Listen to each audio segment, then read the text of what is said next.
jai, Shri Mayapur Navadvip Dham ki jai, Shri Jagannath Puri Dham ki jai, Jagannath Swami Baladev Subhadra ki jai, Shri Shri Gaura-nityānanda ki jai, Shri Shri Radha Govinda ki jai, Gaur Premanandi, Haribol, Tulsi Maharani ki jai, Ganga Mai ki jai, Jamuna Mai ki jai, Jalangi Mai ki jai, Gaur Premanandi, Haribol. All glories to the assembled devotees. All glories to the assembled devotees. All glories to the assembled devotees. All glories to Sri Sri Guru Gauranga. All glories to Srila Prabhupada ki jai. Namam Vishnu Padaya Krishna Prasthaya Buddhalesh Mani Bhakti Vedanta Swami Shamane Namaste Saraswati Devi Gauravani Pacharani Nivashesha Shnivadi Prasthati Deshatarni.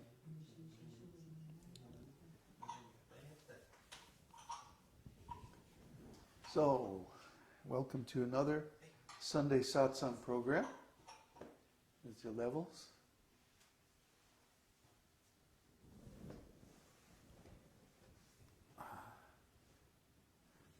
Now, it's very interesting that in this whole kirtan,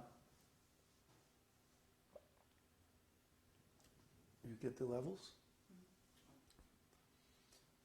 Everything we've been chanting is the name of a person. The first thing we chant is the Prabhupada Pranam, Nama Om Vishnu Padaya. This is all Prabhupada's name.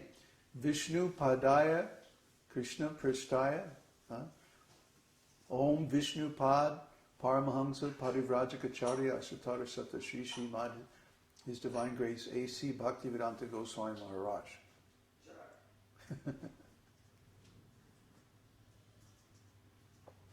Then we chant the Pañca-tattva Mahā-mantra.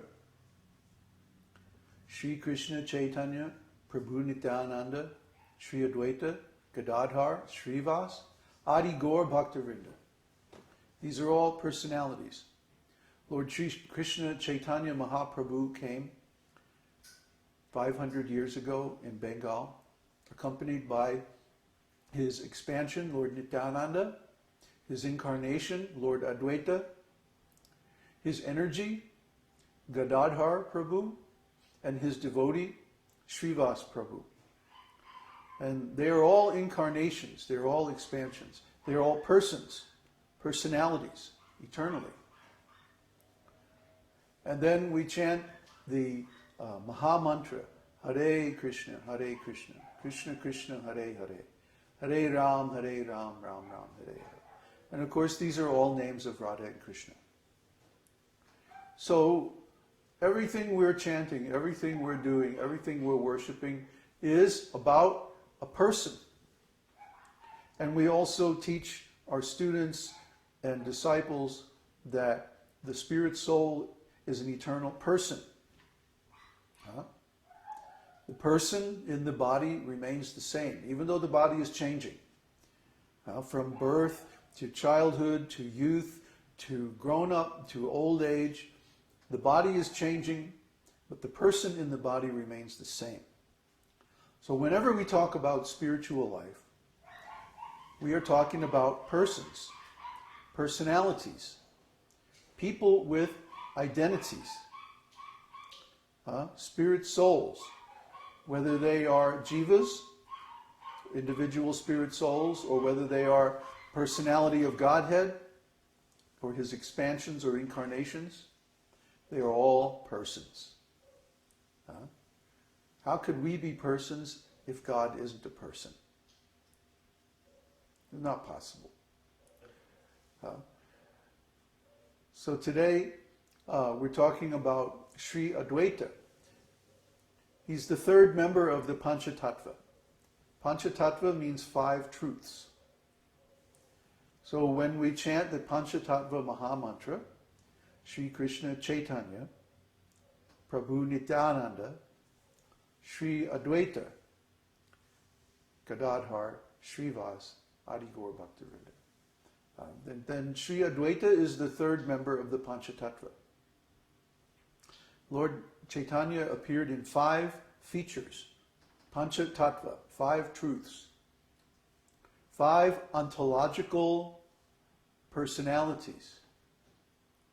And their ontological positions are that Lord Chaitanya is the Supreme Lord himself. He's the Supreme Personality of Godhead, incarnating as his own devotee to taste devotional service and the mellows of divine love. Lord Nityananda is his expansion. He's equivalent to Balaram in Krishna's pastimes. And śrī-advaita is an incarnation of Mahavishnu, the master of creation. It's Mahavishnu who emanates the material energy and the jiva souls. So we always talk about the Lord having three potencies or three types of energy: the internal energy, the marginal energy, and the external energy. The internal energy is the Lord himself, his expansions, the spiritual world, and like that. The external energy is the material world of Maya. The marginal energy are the jivas, the spirit souls like you and me, who populate these worlds created by the Lord. So Lord Mahavishnu is the master of both the marginal and the external energy. He's the source of both the jiva souls and the material energy, Maya. So Lord Mahavishnu emanates the marginal potency in the form of his effulgence. And then these jiva souls have the option, they have the choice, either to go in the internal energy or the external energy. That's why we're called marginal energy. Marginal means on the borderline. Actually, the Sanskrit word is tatashta. Tatashta means the bank, like of a river. There's a place on the bank of a river which is neither wet nor dry. It's neither the river nor the shore. It's right in the middle, neither one nor the other. That's the spirit souls. They can go either way, toward the material or toward the spiritual worlds. Therefore, they're called marginal. So, Lord Advaita is the incarnation of that Lord Mahavishnu. And he appears along with Lord Chaitanya Mahāprabhu. In fact, he appears before Lord Chaitanya and Lord Nityananda. And he prepares the way for their coming. How does he do that? Well, when Lord Mahavishnu or Lord Advaita appears in this world, he looks around and he sees the people are only engaged in material activities. They're not interested in real spiritual life. They're not performing the process of devotional service. They're only trying to increase their material possessions and material enjoyment. And because of this, they're suffering. They're creating so much bad karma for themselves. Because whenever we perform activities for our own benefit, for our own enjoyment, then we have to bear the karma that results from those activities. There's no possibility of enjoyment without causing someone else suffering. Just like it's stated in the Vedas. Every living entity is food for some other living entity. We can see this in the world of nature. Every living entity has its particular diet. Like birds live on insects and worms and stuff like that. But then there's bigger birds that eat those birds. And then finally there's cats and other predators that eat the big birds. So in this natural world, every living being is food for some other living being. And ultimately, we are meant to serve the Lord. We're not meant to serve ourselves. So every time that we stop somebody else's enjoyment, or stop somebody else's activities, or stop somebody else's ownership of a particular object in order to take it for ourselves and enjoy it, then we incur karma. Like people are going out in the woods and just cutting trees and taking them and using them. Maybe they sell the wood or build something with it and sell that like that. But where do those trees come from? Who do those trees belong to? They actually belong to God. So whenever we use God's resources for our own enjoyment, then we create karma that causes us to suffer later on. Even if it's so-called good karma, we still have to take a material body and live in this world and suffer the pangs of birth, old age, disease, and death.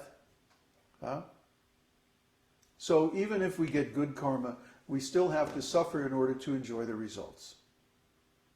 Even if someone is born in a good family with a beautiful body and has intelligence and talent and wealth and so many resources, they still have to suffer because of the fact of having a material body. So our path is to transcend this material body and realize our spiritual identity, go back